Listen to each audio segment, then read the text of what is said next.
भैया जी मदद करो, मेरा बच्चा भूखा है, कुछ पैसे दे दो, बड़ी मेहरबानी होगी। भगवान जाने इन गरीबों का क्या होगा, एक तो अंधी है, ऊपर से छोटा बच्चा भी गोदी में पकड़ रखा है। क्या करूं, मुन्ना तो रोई जा रहा है। चुप हो जा मेरे बेटे।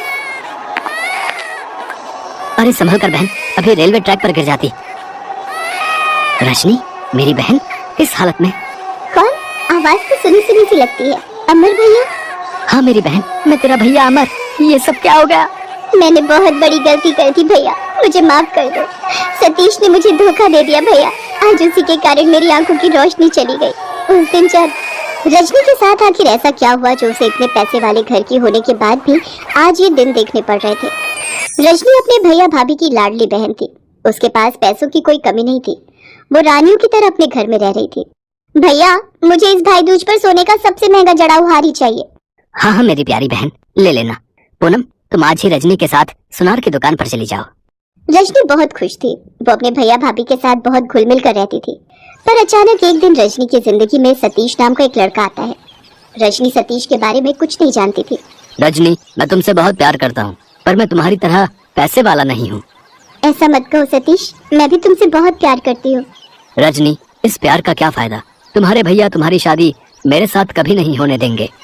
तुम चिंता मत करो सतीश, सब हो जाएगा। मैं भैया से हमारी शादी के बारे में बात करूंगी। रजनी अमर से सतीश के बारे में बात करती है, पर अमर गुस्से में रजनी को डांट देता है। तुम्हारा दिमाग खराब हो गया रजनी, तुम्हें पता भी है उस लड़के का ना कोई काम ना कोई धंधा, फिर भी तुम उससे शादी करने के लिए कह रही हो। मैं तुम्हारी शादी उससे कभी नहीं होने दूंगा। मैं सतीश से प्यार करती हूँ और मैं उसी से शादी करूंगी। रजनी गुस्से में अपने कमरे में चली जाती है। अमर रजनी का रिश्ता एक ऊंचे घराने में तय कर देता है और शादी के दिन रजनी सतीश को फोन करती है। सतीश, मैं ये शादी नहीं करूंगी। अगर तुम मुझे लेने नहीं आए तो मैं जहर खाकर अपनी जान दे दूंगी। एक काम करो रजनी, हमें यहाँ से भागना होगा। जैसा मैं कहता हूँ वैसा करो, मैं सब संभाल लूंगा। मैं तुम्हारा इंतजार करूंगा, तुम तैयार रहना। रजनी अपने बैग में शादी के सारे जेवर, कैश और कुछ कपड़े रखकर सतीश के साथ भाग जाती है। अमर, रजनी अपने कमरे में नहीं है। लगता है सतीश के साथ भाग गई है। उसकी सहेली ऋतु ने उसे बाइक पर बैठकर जाते हुए देख लिया था। रजनी, तुमने ऐसा क्यों किया? तुमने अपने भविष्य पर कुल्हाड़ी मार ली। मैं जानता हूँ वो लड़का सही नहीं है। अमर रजनी को हर जगह ढूंढता है, पर वो उसे कहीं नहीं मिलती है, क्योंकि सतीश रजनी को लेकर कोलकाता आ जाता है। कोलकाता आकर रजनी को सतीश की सारी सच्चाई पता चलती है। शादी के बाद सतीश शराब के नशे में रजनी को खूब मारता था। तुम आज फिर शराब पीकर आए हो सतीश, और तुमने मेरे सारे जेवर बेच दिए। मेरे आगे जुबान लड़ाती है? हाँ, मैं पीकर आया हूँ। मैंने बेच दिए तेरे जेवर। बोल क्या कर लेगी? भैया सही कह रहे थे, तुम अच्छे इंसान नहीं हो। तुमसे शादी करना मेरी सबसे बड़ी भूल थी। सतीश ऐसे ही गुस्से में रोजाना रजनी को मारता पीटता था। रजनी अब एक बच्चे की माँ बन चुकी थी।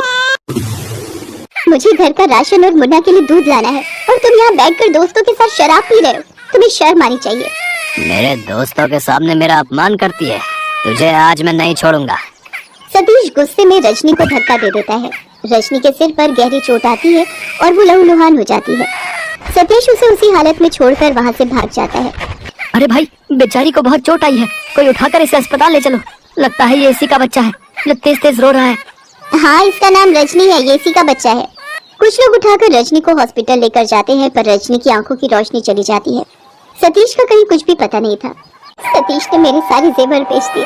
मुझे धोखा देकर वो भाग गया। अमर भाई आप सही कहते थे, सतीश अच्छा लड़का नहीं है। वो मुझे और मेरे बच्चे को इस हाल में छोड़कर भाग गया। आप बीती सुनाते सुनाते रजनी की आंखें आंसुओं से भर जाती हैं और वो बहुत तेज फूट फूट कर रोने लगती है। मेरी बहन, तूने इतने दुख झेले और मुझे एक बार भी खबर देने के बारे में नहीं सोचा। तो अपने घर लौटकर क्यों नहीं आई?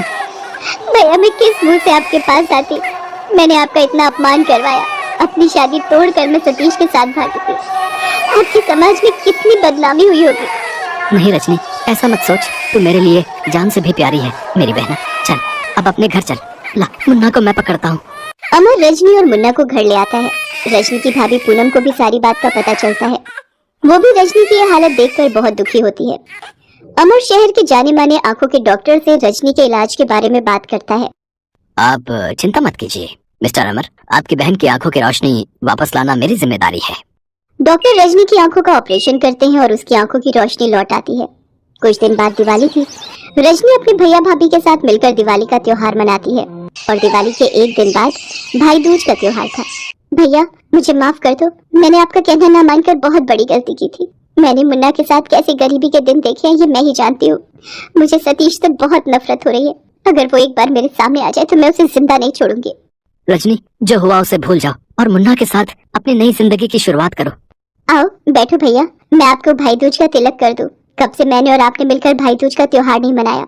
ये देखो रजनी, तुम्हारे और मुन्ना के लिए कितने सुंदर उपहार खरीदे हैं मैंने।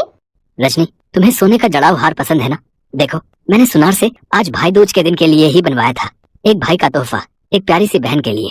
रजनी अपने भाई भाभी के साथ मिलकर भाई दूज का त्योहार मनाती है। अब रजनी कैसी हो? मयंक तुम यहाँ? अब हाँ, मुझे पता चला। अमर भैया ने मुझे तुम्हारे बारे में सब बता दिया। अगर तुम चाहो तो मैं आज भी तुमसे शादी करने के लिए तैयार हूँ। मैं तो हमेशा से ही तुम्हें बहुत प्यार करता था, करता हूँ और करता रहूंगा। मयंक तुम बहुत अच्छे हो। मैं तुम्हें शादी के मंडप में छोड़कर भाग गई थी, फिर भी आज तुमने मेरा हाथ थामा, मेरे मुन्ने को अपनाया। कहते कहते रजनी की आंखों में आंसू आ जाते हैं। अमर अपनी बहन की जिंदगी फिर से संवारना चाहता था, इसलिए वो कुछ समय बाद रजनी की शादी मयंक के साथ धूमधाम से करता है। रजनी अपने पति मयंक और मुन्ना के साथ खुशी खुशी जीवन बिताने लगती है।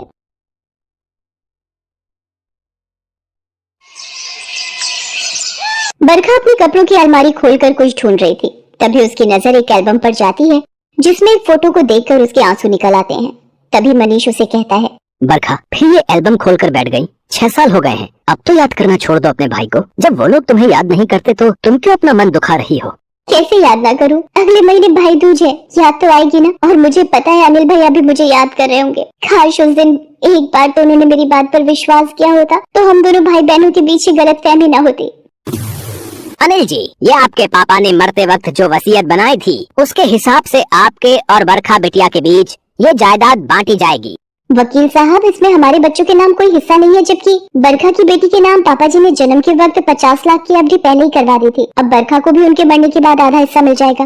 रागिनी जी, ये एफडी बरखा बिटिया की बेटी के जन्म के समय की है। तो फिर जायदाद में से बरखा को वैसे भी कुछ नहीं मिलना चाहिए।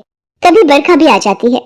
बरखा तुम तो ठीक रही, 50 लाख रुपए भी हथिया लिए और आधी जायदाद भी हड़प ली, पर भाभी हुआ क्या है? बरखा, रागिनी सही बोल रही है। पापा ने लग रहा है तुम्हें ही हमेशा अपनी औलाद माना, तभी मेरे बच्चों के नाम कुछ नहीं कर गए। कैसी बातें कर रहे हो भैया? मैंने कभी इस बात के लिए नहीं सोचा। आप चाहते हो तो मैं सारी जायदाद आपके नाम कर देती हूँ, पर इस तरह से मुझसे रिश्ता तुम मत तोड़ो। मतलब तू मेरे नाम ये जायदाद कर दे और दुनिया वाले ये कहें कि मैं बहन के हिस्से के भी पैसे खा गया? ये तो पापा जी को सोचना चाहिए था जब वो जायदाद के कागज बना रहे थे। रागिनी, इसे बोल दो, आज के बाद मेरा इससे कोई मतलब नहीं है। पर भैया मेरी गलती क्या है? गलती तेरी नहीं, मेरी है। मेरा ही नसीब खराब है कि तू मेरी बहन है। आज के बाद मेरा और तेरा रिश्ता खत्म। भैया पैसों के लिए आप अपनी बहन से रिश्ता तोड़ दोगे? आप एक बार बोल कर तो देखते, मैं सब कुछ आपके नाम कर देती। दोनों बहन भाइयों को मिले 6 साल हो गए थे। अनिल और रागिनी का 5 साल का बेटा हो चुका था। एक दिन उसके स्कूल से उसकी टीचर का फोन आया, रागिनी जी आपका बेटा अंश प्लेग्राउंड में खेलते हुए बेहोश हो गया है। रागिनी और अनिल अंश को अस्पताल ले जाते हैं। डॉक्टर उन्हें बताता है, सारी रिपोर्ट्स आ गई हैं। हमें पता चला है कि अंश के दिल में छेद है, इसका ऑपरेशन करना होगा। इसके लिए आपको हार्ट सर्जन से बात करनी होगी। हाँ डॉक्टर साहब, आप बताइए किससे बात करनी होगी? कितने भी पैसे लगे मैं अपने बेटे के लिए लगाऊंगा।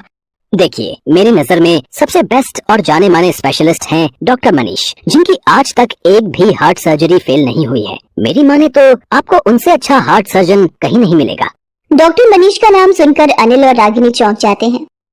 भैया आज भाई दूज का त्योहार है, मैं आपको हमेशा अपने हाथों से भाई दूज का तिलक करती हूँ। क्या मैं आपको भाई दूज का तिलक करने आ सकती हूँ? कौन है जी फोन पर? 1 मिनट। आज के बाद दोबारा इन्हें फोन करके बहलाने फुसलाने की कोशिश की तो मुझसे बुरा कोई नहीं होगा। या फिर तू समझती है कि ये भाई बहन के रिश्ते में जो दरार है उसे तू आंसुओं के सीमेंट से भर देगी? तो ये तू भूल जा, आज के बाद फोन मत कर लेना यहाँ।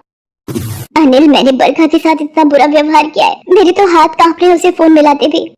पर रागिनी, ये हमारे बच्चे अंश की जिंदगी का सवाल है, हमें मनीष जी से बात करनी ही होगी। हाँ, लेकिन मुझे लगता है पहले मुझे बरखा से बात करनी चाहिए। पर किस मुंह से मैं बरखा को फोन मिलाऊंगा? देखिए, फोन तो करना ही पड़ेगा। हमारे लिए अंश की जिंदगी बचाना जरूरी है। इसके लिए चाहे मुझे बरखा और मनीष जी के पैरों में क्यों न गिरना पड़े। अनिल कांपते हाथों से बरखा को फोन मिलाता है। बरखा फोन उठाती है। अनिल जैसे ही हेलो करता है, 6 साल बाद अपने भाई की आवाज सुनकर बरखा कुछ सेकंड के लिए चुप हो जाती है। फिर वो बोलती है, भैया आप इतने सालों बाद आपकी आवाज को सुनने के लिए कान तरस गए थे। कैसे हो भैया? रागिनी भाभी कैसी है? मुझे पता चला था कि मेरा एक प्यारा सा भतीजा है, अब तो वो 5 साल का हो गया होगा। बरखा की बातें सुनकर अनिल फूट फूट कर रो पड़ता है। क्या हुआ भैया?